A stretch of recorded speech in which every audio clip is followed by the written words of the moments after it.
Hello friends, welcome back to my channel learning Edward. जैसा कि आप सबको पता है कि हम संतुलित आहार के बारे में डिस्कस कर रहे हैं। तो आज का हमारा टॉपिक है प्रोटीन्स। प्रोटीन्स कितने हैं ये सब हम आगे जानेंगे। तो हम 6 पोषक तत्वों के बारे में बात कर रहे हैं। उनमें से हमने कार्बोहाइड्रेट, वसा, विटामिन्स, इन सब के बारे में बात कर लिया है। आज का टॉपिक हमारा है प्रोटीन्स और जल और खनिज लवण। तो चलिए देखते हैं कि प्रोटीन्स किन किन तत्वों से बने होते हैं। तो पहला तत्व है हमारा कार्बन, ऑक्सीजन, हाइड्रोजन और नाइट्रोजन। सभी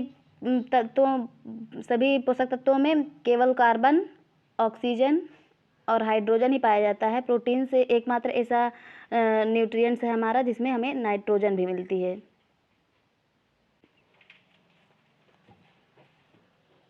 फंक्शन ऑफ प्रोटीन। प्रोटीन के कार्य क्या क्या हैं?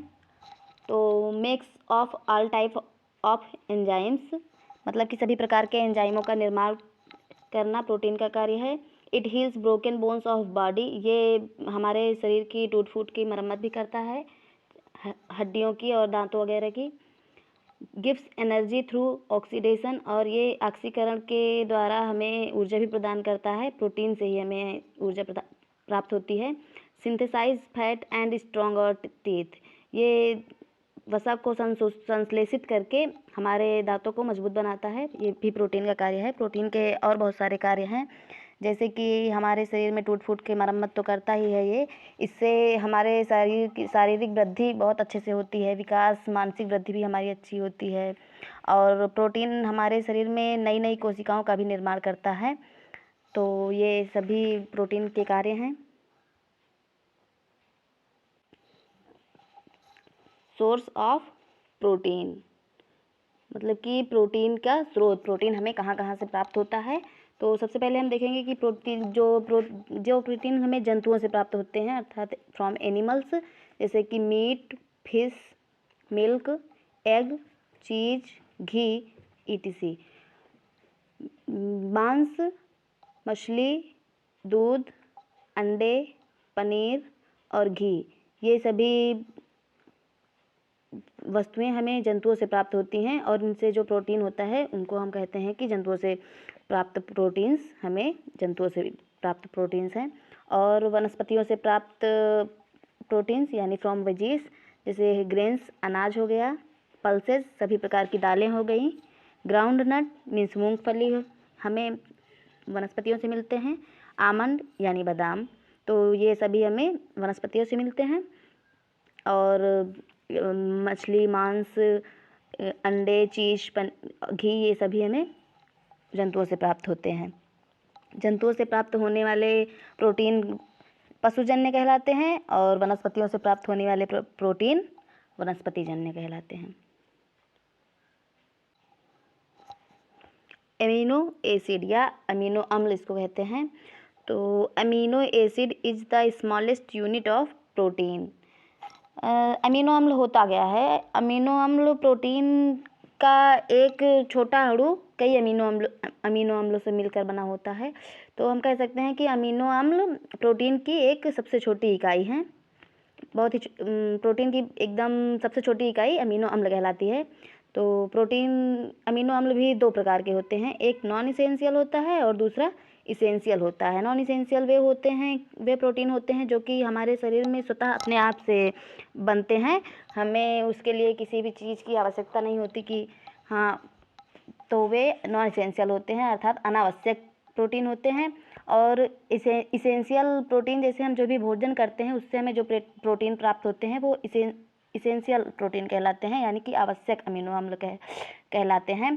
तो अमीनो अम्ल हमारे शरीर में 20 प्रकार के बनते हैं, लेकिन जिसमें से 10 नॉन इसेंशियल होते हैं और 10 इसेंशियल अमीनो अम्ल होते हैं, जो कि हमारे प्रोटीन के लिए बहुत आवश्यक होते हैं, जो कि हम जो भी भोजन करते हैं हमें उससे प्राप्त होता है।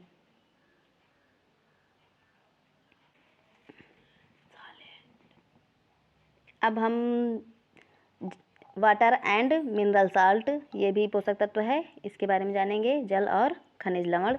तो हमारा शरीर का वैसे तो 70% भाग पानी से ही समझो बना होता है, क्योंकि हमें पानी की बहुत आवश्यकता होती है।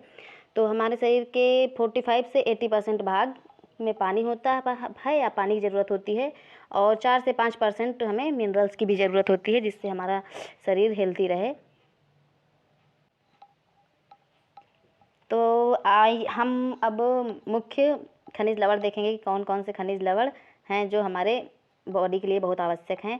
पहला खनिज लवण है हमारा कैल्शियम, जो कि हमारे दांतों और हड्डियों के लिए बहुत ज़रूरी होता है। ये हमारे दांतों को क्षय या दांतों के अपक्षय से बचाता है हमें कैल्शियम, और हड्डियों को मजबूती प्रदान करता है। फॉस्फोरस खनिज भी हमारे दांतों और हड्डियों के लिए अच्छा होता है। और आयरन तो आप सभी को पता है कि आयरन हमारे रक्त में हीमोग्लोबिन की कमी को पूरी करता है। तो आयरन भी एक खनिज ही है जो कि हीमोग्लोबिन के रूप में हमारे रक्त को शुद्ध करता है। और आयोडीन आप सभी जानते हैं, हम लोग आयोडीन नमक का यूज करते ही हैं। तो आयोडीन थायरॉक्सिन के निर्माण में आवश्यक होता है। आयोडीन की कमी से घेंघा रोग भी होता है, आप सबको पता होगा। तो कैल्शियम व फास्फोरस हमारे दांतों के व हड्डियों के निर्माण के लिए हमारी मदद करता है, और आयरन हीमोग्लोबिन के निर्माण के लिए, और आयोडीन थायरॉक्सिन के निर्माण के लिए। अब हम देखेंगे सोर्स कि इसके स्रोत क्या हैं। कैल्शियम के सबसे मेन सोर्स है मिल्क या दूध, जो कि साधारणतया सभी को मिल जाता है बहुत ही आसानी से। फास्फोरस हमें ग्रीन सब्जियों में मिलता है, और फ्रूट्स में भी मिल जाता है, जो फाइबर फ्रूट्स होते हैं जिनमें फाइबर बहुत अधिक मात्रा में होता है। संतरा हो गया, नहीं, और फाइबर वाले जो फल हैं उनमें फास्फोरस की मात्रा अधिक होती है। तो फास्फोरस और आयरन हमें हरी सब्जियों से और फलों से प्राप्त होता है। आयोडीन हमें आयोडीन युक्त नमक से प्राप्त होता है, जो कि हमारे शरीर के स्वास्थ्य के लिए बहुत ही लाभदायक होता है।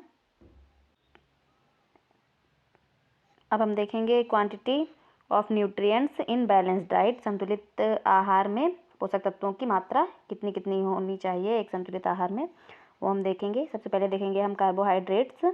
55 to 60% तक कार्बोहाइड्रेट्स की मात्रा हमारे भोजन में होनी चाहिए। प्रोटीन की मात्रा 10 to 15% होनी चाहिए। विटामिन 16 to 20% होनी चाहिए। मिनरल साल्ट यानी कि खनिज लवण 4 से 5%। वाटर यानी कि जल की मात्रा, तो यहाँ गलती से 45 से 55 टाइप हो गया है, यहाँ 45 से 80% होना चाहिए था। तो जल की मात्रा 45 से 80% तक, और फैट की मात्रा यानी कि वसा की मात्रा हमारे भोजन में 20 से 30% तक होनी चाहिए। तो हम सभी पोषक तत्वों के बारे में जान चुके हैं, और अब हम अगली क्लास में कुछ नया, कुछ अलग देखेंगे। और यदि आप चैनल पर नए हैं और अब तक आपने हमारे चैनल को सब्सक्राइब नहीं किया है, तो प्लीज़ चैनल को सब्सक्राइब कर लीजिए। और अगर आपको क्लासेस पसंद आएँ, हेल्पफुल लगें, तो प्लीज़ क्लास को लाइक और शेयर करना मत भूलिएगा। आज की क्लास में बस इतना ही, और मिलेंगे हम लोग फिर किसी न किसी जानकारी के साथ नेक्स्ट क्लास में। तब तक के लिए be happy, be healthy, and be safe, as I always say. Goodbye.